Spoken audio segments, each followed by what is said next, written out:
Gemini, welcome to your daily 5-minute read. So I felt compelled to use these Lovers Oracle cards today. So there's some sort of message about love that the universe needs you to hear. So let's go ahead and see what she has for you.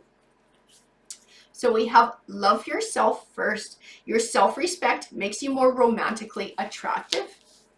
So it's always some good advice. Unrequited love. So there's not enough attraction or chemistry to keep this relationship going.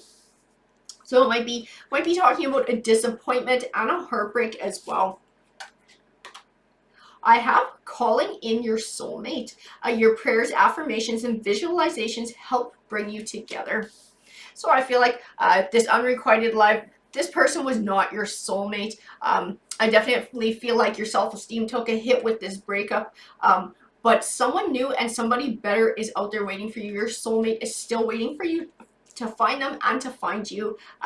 Make the effort. So great love is worth taking the steps you're guided to take, and I feel like that is directly tied to this love yourself first card. I have deception as well. Someone is wearing a false mask in this relationship. I feel like it's also speaking of a need to be honest with yourself, and I feel like it's speaking about honestly looking at yourself and all the wonderful qualities that you have, because we always say really nasty things to ourselves about ourselves, and we can pick out all our flaws, but we have a hell of a time finding all our good qualities. And I feel like you need to take the time to find those good qualities about yourself and reiterate them to yourself. I do have time for a nap. I feel like it's speaking to taking time for self-care. By the book speaks to a need to sort of conform, to follow the rules and go about things the right way. I do have community as well. So community tends to speak to maybe leaning on friends or family member for emotional support and healing from this breakup.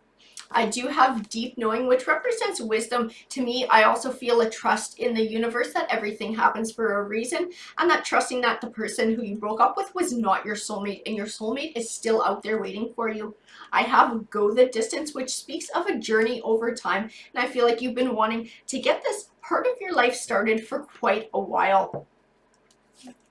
I have 8 of Cups, which represents a bright new journey forward and leaving the past behind, and I feel like that is something that you need to do with these emotions that are left over for this other person, this person who is not your soulmate. And I feel like it's speaking to the self-esteem issues as well that came along with that breakup, and being able to let that go and move forward. The 8 of Swords represents feeling trapped or stuck in negative emotions or thoughts, so much so that you have trouble finding clarity. And I feel like it's speaking to a confusion of why the relationship ended. I feel like it's speaking to you being down on yourself as well, and that is crap and that needs to end. You need to recognize all the beautiful things about yourself and love yourself, because you are wonderful. I do have the 10 of Wands, which represents feeling overwhelmed or overburdened, and I feel like it's definitely speaking to the heartbreak from this relationship.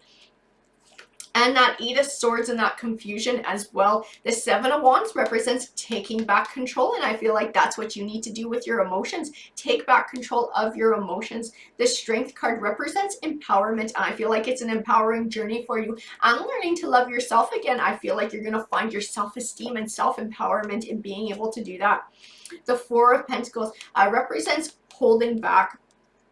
And I feel like it's speaking to these emotions.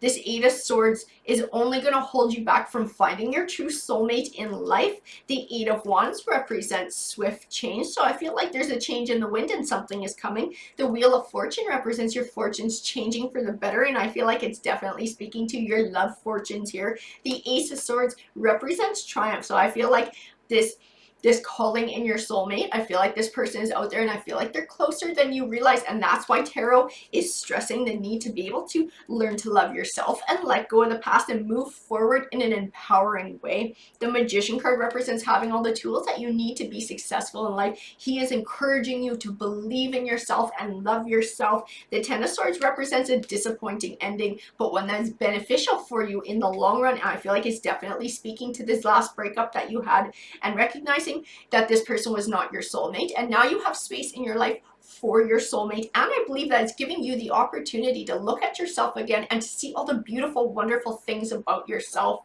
I have the 2 of Wands, which represents choosing a path, and I believe it's speaking to this choice not to hang on to these insecurities and these fears and these doubts anymore.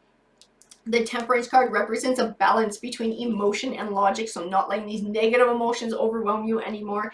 And the World card represents positive things manifesting for you in your life, but these are not ones that show up out of the blue. These are ones that you have to earn. I believe it's speaking to this emotional growth that's going on, and I believe this reward that's coming is going to wind up being love, and it's going to wind up being your soulmate.